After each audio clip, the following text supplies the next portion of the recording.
Assalamualaikum warahmatullahi wabarakatuh. Nama saya Andi Nurul Ain Nazmin. Di sini saya akan menjelaskan tentang metode wake product atau yang biasa kita sebut metode WP. Sebelum saya memulai di sini, saya akan menjelaskan dulu sedikit tentang apa itu metode WP. Metode wake product atau WP adalah salah satu algoritma dalam sistem pengambilan keputusan. Metode WP ini mengevaluasi beberapa alternatif terhadap sekumpulan atribut atau kriteria, di mana setiap atribut saling tidak bergantung satu dengan yang lainnya. Metode WP menggunakan teknik perkalian untuk menghubungkan rating atribut, di mana rating tiap atribut harus dipangkatkan terlebih dahulu dengan bobot atribut yang bersangkutan. Di dalam metode WP ada beberapa tahapan. Yang pertama itu menentukan kriteria. Kita harus menentukan pembeda yang dapat dijadikan acuan dalam pengambilan sebuah keputusan, yakni masing-masing sifat pembeda ada cost atau benefit. Yang kedua adalah tentukan peringkat kecocokan, yaitu rating kecocokan setiap alternatif pada kriteria dan buatkan matriks keputusannya. Yang ketiga itu lakukan normalisasi bobot. Nilai dari bobot total harus memenuhi syarat. Dan yang keempat itu menentukan nilai vektor S dengan cara mengalihkan seluruh fitur ke sebuah alternatif dengan bobot sebagai pangkat positif untuk fitur-fitur dan bobot negatif pada fitur-fitur. Yang kelima itu menentukan nilai vektor V. Nilai vektor V adalah nilai yang digunakan untuk perankingan. Yang terakhir adalah meranking nilai vektor. Ini merupakan tahap terakhir dan didapatkanlah rekomendasi alternatif terbaik. Nah, di sini saya langsung saja masuk di bagian algoritma dari metode WP. Nah, kita lihat di sini. Yang pertama, saya menggunakan 5 alternatif. Yang pertama itu adalah Gucci, kodenya itu yaitu A1, Chanel A2, Celine A3, Prada A4, Dior A5. Selanjutnya, kita masuk bagian kriteria. Saya menggunakan 4 kriteria. Yang pertama itu desain, kode kriterianya itu B1, harga, B2, kualitas, model, dan seterusnya. Terus kita tentukan. Dari keempat kriteria ini kita tentukan masing-masing apakah benefit atau cost. Sebelum kita menentukan, saya akan menjelaskan sedikit. Benefit itu semakin tinggi nilainya, maka semakin baik. Sebaliknya, kalau cost semakin rendah, maka semakin baik. Nah, kita masuk bagian pertama. Kriteria pertama itu desain. Ini tuh masuk di benefit karena semakin bagus desainnya, maka semakin bagus. Yang kedua itu harga. Saya memilih cost karena harga itu semakin rendah harganya maka semakin bagus. Semakin tinggi itu maka ya seperti itu.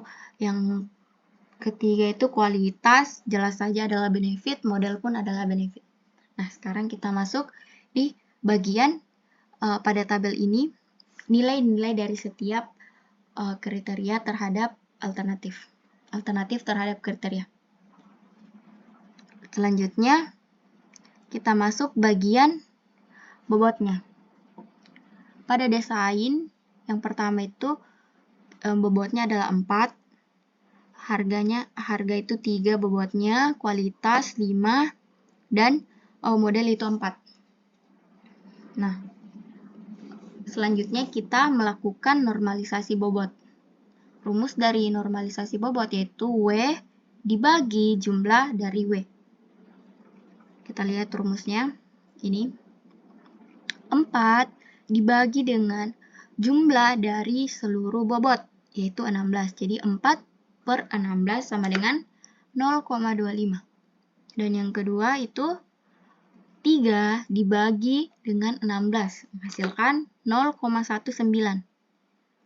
Yang ketiga itu 5 dibagi dengan 16, menghasilkan 0,31. Dan yang terakhir adalah 4 dibagi dengan 16 menghasilkan 0,25. Nah, tahap selanjutnya yang harus kita lakukan yaitu bagian pangkat. Sebelum kita masuk di vektor S, kita harus menentukan dulu dari pangkatnya. Pangkat dari benefit itu harus positif dan pangkat dari vektor S yang cos maka harus minus. Jadi kita lihat rumusnya di sini. Jika benefit maka hasilnya itu positif dan jika cos maka hasilnya akan negatif. Kita enter. Kita lihat di sini hasilnya itu positif. Yang kedua itu negatif karena di sini memang itu adalah cos. Dan begitu seterusnya, ini benefit. Nah, lanjut kita masuk di tahap selanjutnya yaitu vektor S. Nah, rumusnya itu X pangkat W dikali dengan XN pangkat WN. Kita lihat. Nah, kita lihat di sini. 68 dipangkatkan dengan 0,25 dikali 76.000 dipangkat dengan minus 0,19 dikali 62 pangkat 0,31 dikali 63 pangkat 0,25 menghasilkan 3,57. Begitupun seterusnya. Kita menggunakan rumus yang sama untuk setiap alternatifnya. Nah, kita lihat. 77 dipangkat 0,25 kali 92.000 pangkat minus 0,19 dikali 64 pangkat 0,31 dikali 53 dipangkat dengan 0,25. Nah, kita enter, menghasilkan 3,44. Begitupun seterusnya sampai ke bawah.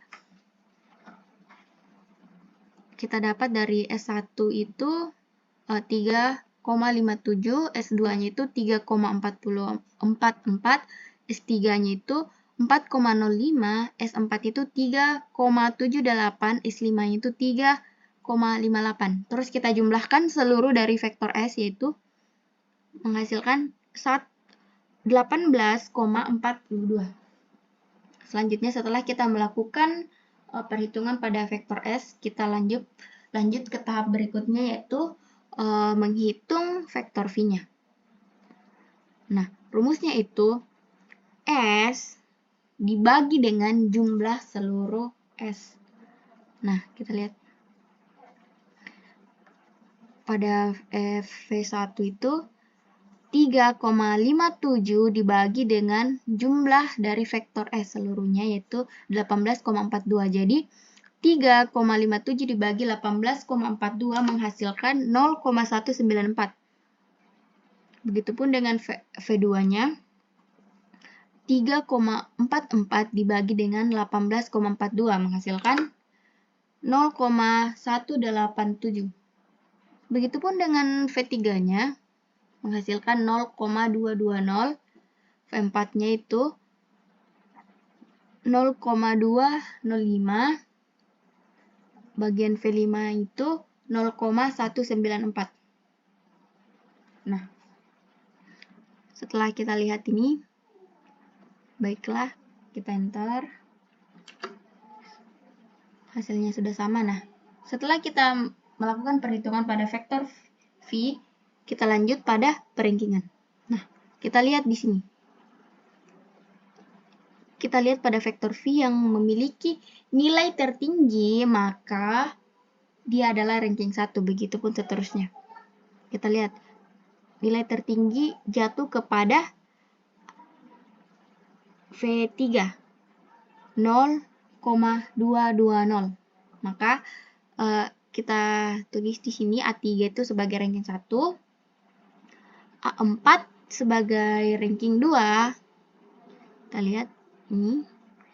Ranking 3 itu A5. Dan ranking 4 itu A1. Kita lihat di sini, ternyata nilai dari V5 dan V1 itu sama, jadi rankingnya di sini 3 dan 4, di sini juga 3 dan 4 karena nilainya sama. Nah, untuk ranking 5-nya itu jatuh kepada A2. Nah, kita tulis di sini ranking 1 itu A3, yaitu Celine. Jadi ranking 1 adalah Celine. Ranking 2 adalah A4, yaitu Prada. Ranking 3 itu adalah Dior. Kita tulis di sini Dior dan Gucci. Karena nilainya itu sama. Terus ranking 5 itu jatuh kepada A2, yaitu Chanel. Di sini ranking 1, ranking 2,